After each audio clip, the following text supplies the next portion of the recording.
집에 꼬마 손님들이 찾아왔습니다. 천방지축 아이들에게 화를 다스리는 수련법 강의를 하고 있는 팔만도사. 호흡을 들어 마시고 내쉬고, 호흡을 들어 마시고 내쉬고. 호랑이 같은 도사님 앞에서 잔뜩 군기가 들었습니다. 산만한 아이들을 차분하게 만들어주는 데엔 명상만 한 게 없습니다. 그렇지. 일어서. 차려. 자, 수련 오늘 이 정도, 여기까지 수련을 마친다. 알았나? 네. 차려. 자, 스승님께 계획. 열심히 하겠습니다. 좀 엄격하게 좀 수련을 좀 시키는 거예요. 그냥 웃으면서 수련하면 수련이 되면 안 돼요. 우리 다쳐. 그러나 수련장을 벗어나면 또다시 영락없는 천방지축이 되는 게 아이들.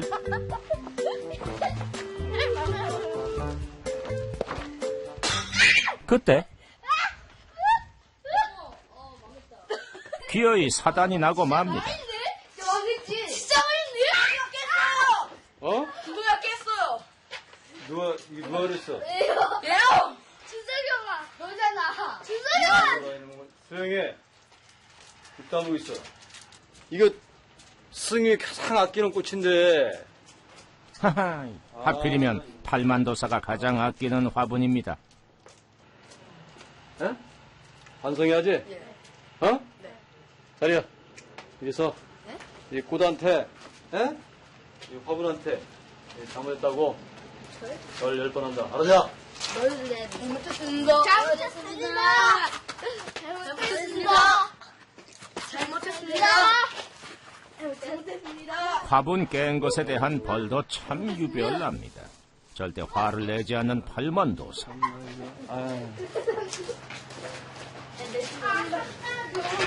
아유.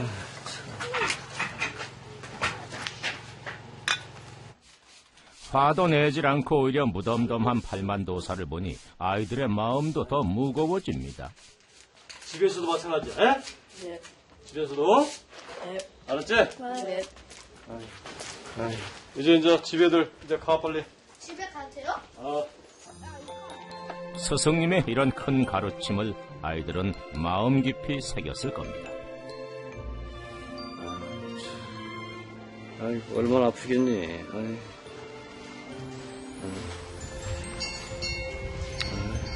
참아라.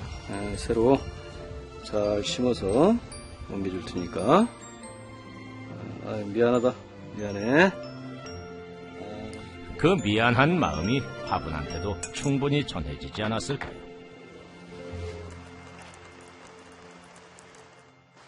이날 오후 팔만도사에겐 어쩐지 좀 낯선 양복을 챙겨 입는데요. 하하, 어딜 가려는지 멋지게 차려입습니다. 스티븐 시걸 같아. 응? 스티븐 시걸. 스티븐 시걸. 이거 이거. 이렇게 안 보여? 아니, 근데 오늘 왜 한복 안 입으시고 이러냐? 오늘은 서울 나들이. 서울 갈 때만은 양복을 입고 가야 돼. 왜요? 한복 입는 것을 싫어하더라고. 한복 입고 오는 걸 싫어해. 하하, 모처럼 서울길에 오를 모양인데요. 이게 뭐야, 이거. 아니, 스타일이 하나 바꿔주셨는데요? 그러니까, 아니, 화내는 거 아니야? 네. 예? 네. 착각하지 마. 네.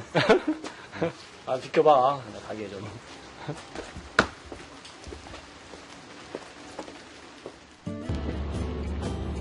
서울에 들어서자마자 도사님의 마음은 점점 설레이기 시작합니다.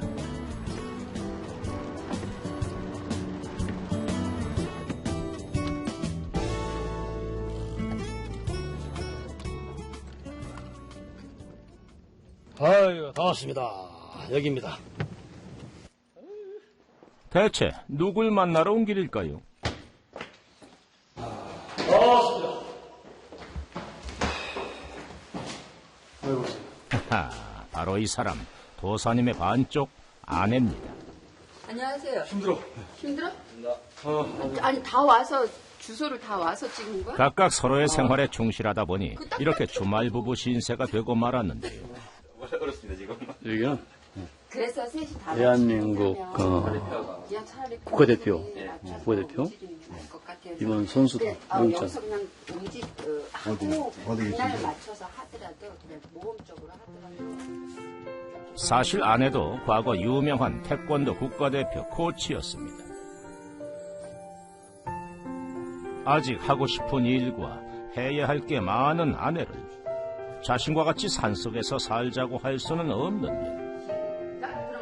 그래서 팔만도사 부부는 서로의 일을 존중해주기로 마음먹었습니다.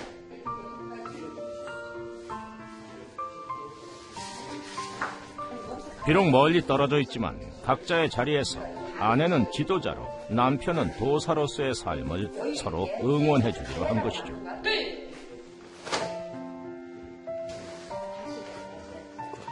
하지만 때론 남편인 자신보다 일이 우선인 것 같아 도사님은 서운하기도 하답니다. 항상 나는 이제 왕따 시키는 것 같아. 그거 안 갖고 왔어요? 뭐 가져와 챙겨왔지. 챙겨왔어? 저거 줄줄 샌단 말이야. 아이고. 얼마 전부터 수도꼭지가 말썽이라는데요. 이거 새는 거고.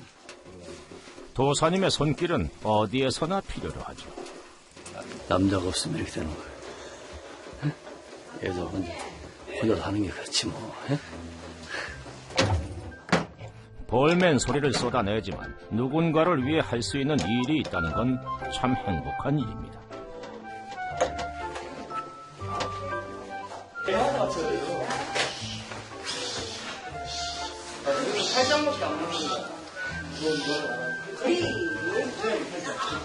아내도 그런 남편이 참 듬직하기만 합니다.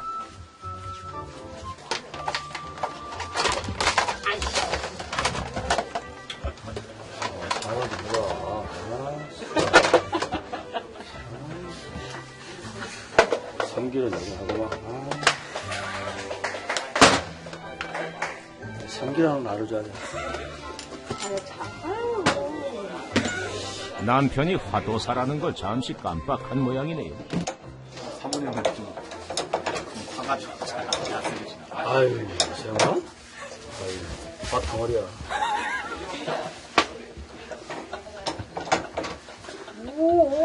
불타는 것 같아. 아이씨. 떨어져 지내시면 안 보고 싶으세요?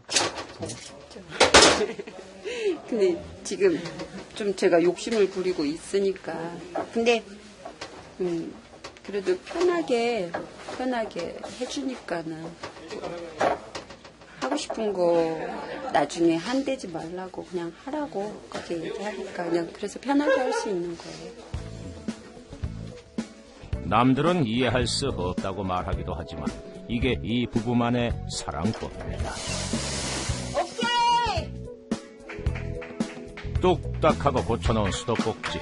아내는 연신 웃음이 납니다.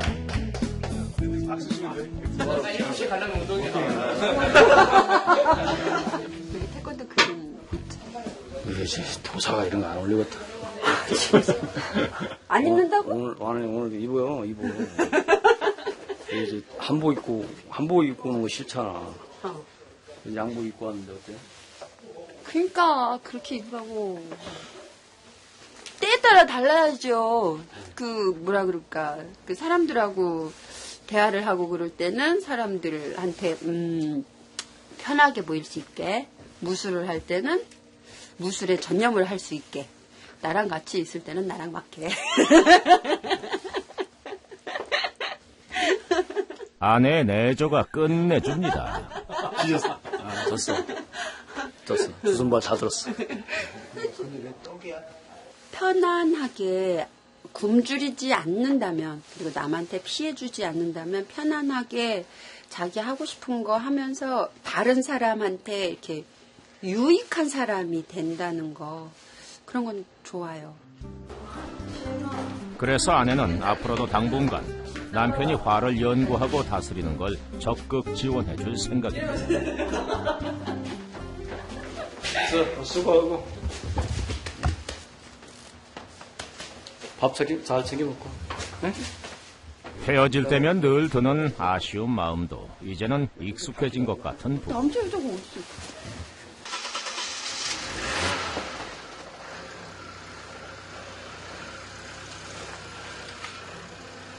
하지만 아내는 남편이 떠난 자리를 쉽게 떠나지 못합니다.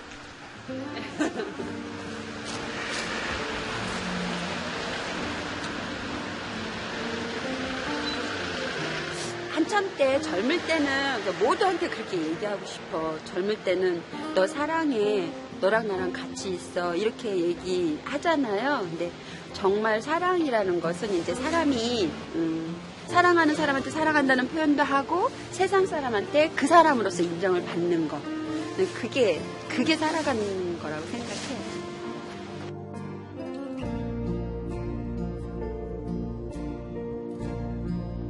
한 차례 봄비가 그쳤습니다. 명상을 하던 팔만 노사가 갑자기 궁금한 것이 생겼는데요. 근데 궁금한 게 있는데 혹시 뭐 나 같은 사람도 치료한 적 있어?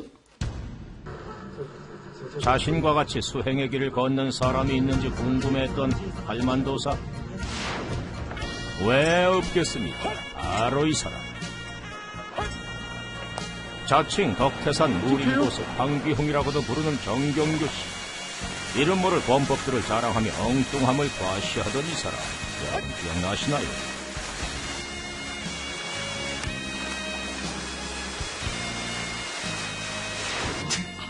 또 한 사람의 괴짜 도사를 보고 있자니 웃음이 절로 나옵니다. 쌍꺼풀 돌리는 게 재밌다, 재밌어. 진짜 재밌다, 진짜. 한번 만나볼 수 있어? 네? 한번 주선할 수 있어? 직접 만나보신다고요? 한번 만나보게. 호기심이 좀 생기는데. 황비홍의 권법을 한참을 보더니 대뜸 만남을 주선해달라고 하는 팔만도사. 다음 날 팔만도사의 부탁대로 직접 황비홍을 만나러 가게 됐습니다.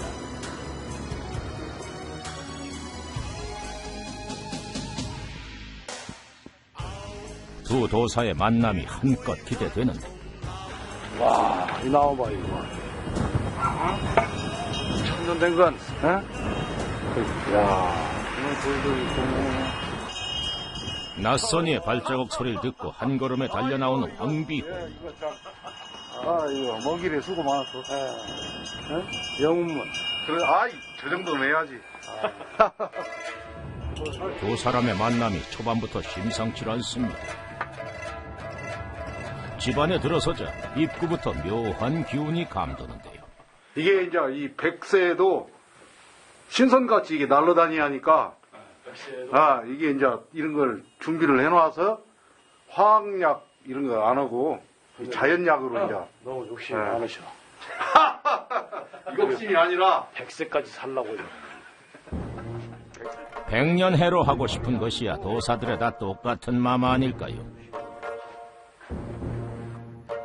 황비홍의 요란한 집안 풍경에 팔만도사도 기가 눌립니다. 비룡문? 또 무슨 문이야? 이제 이건 나르는 용. 나루는 용이 있어? 이제 그런 사람만 들어갈 수 있는데 여기가. 그럼 나는 자격이 있나? 이제 대화를 해보고. 오케이. 자, 우리 통성명을 합시다. 예. 자, 들어가시고. 깍듯이 예의를 갖추는 두 사람. 저는 화도사 올시다. 난 이거 동방복님 영웅문 주라고 해야 하는가. 너무 길어. 좀 짧게 해야지. 동방선생 하면 되거든. 동방생. 네. 왕이 됐는데. 보이지 않는 두 사람의 신경전 속에 대화가 이어지고 잠시 후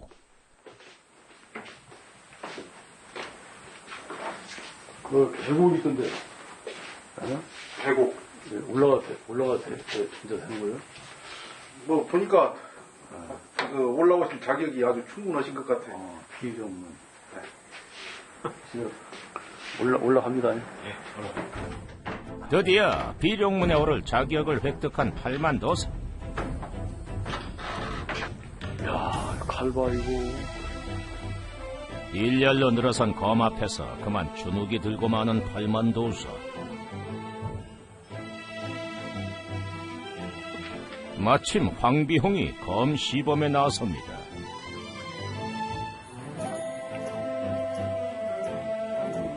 그럴듯한 자세와 포즈, 좌중을 압도하는 눈빛의 황비홍이야말로 비룡문의 주인답습니다. 하지만 좀 어색해. 좁으니까 못해 여기서. 좀 넓은 데에서 부딪히니까. 자세가 조금 뭔가 좀. 직접 검 시범에 나선 팔만도사. 현란하게 휘두르는 칼날은 잘 보이지가 않을 정도입니다. 그의 솜씨에 황비홍도 그만 할 말을 잃고 맙니다. 이를 놓칠세라 계속해서 시범을 보이는 팔만도사. 많이 연습하신 분이고 대단하신 검술이에요. 다른 것도 없어요? 다른 거? 자, 이번엔 황비홍의 비장의 무기인 쌍절곤. 몇 달 전 다소 어설픈 쌍절곤 실력을 뽐냈던 황비홍. 그 쌍절곤 실력 다시 한번 볼까요? 미라죠. 많이 드셨네요, 전에보다. 전에 손이 얼어서 그랬겠지. 겨울에 그냥 그놈 눈에서 그냥 아니 이게 손이 그냥 쌍욕은 하실 줄 알아요? 좀 잘나나 보였네. 예전에도 해보긴 해봤는데. 쌍절곤 앞에서만큼은 팔만도사도 작아지는 모양인데요. 이쪽으로 가면 맞니?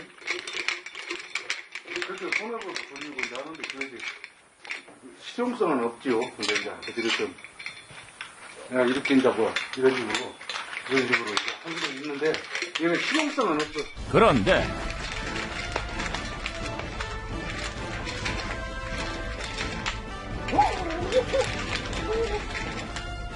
황비홍 체면 또 구겨집니다.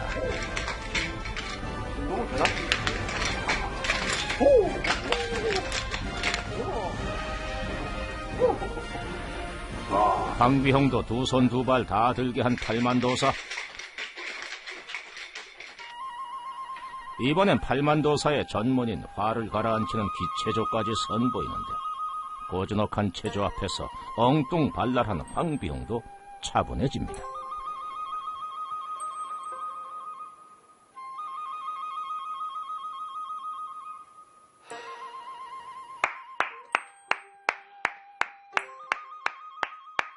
마음이 이게 다 가라앉겠구만 이게 보니까 심호흡을 하면서 그렇게 하시니까 그러니까 화가 이게 가라앉겠구만. 그래서 끌어오르는 그 감정을 차분하게 낮추고 누르고 서로의 권법을 공유하며 같은 길을 걷고 있는 도사로서의 이심전심인 두 사람. 이거 내가 무사기질이 있어서 화를 한 번씩 콱 내는데 나도 한번 배워야겠네 이거. 한번 이거. 그래서 자 이렇게 호흡을 들어 마시고 팔만도사의 기술연을 그대로 배워보는 황비홍. 그렇지 품어서 두 사람은 오래도록 시간 가는 줄 모릅니다. 그래서 갖다 보면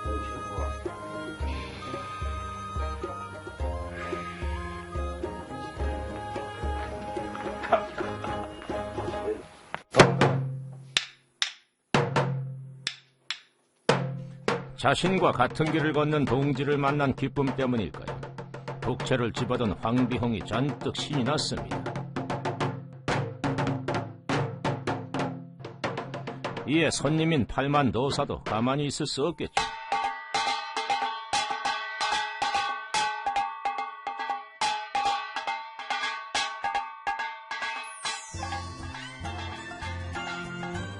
두 사람 모두 한껏 흥이 돋습니다. 영웅문에서 도사들의 잔치가 한판 벌어집니다.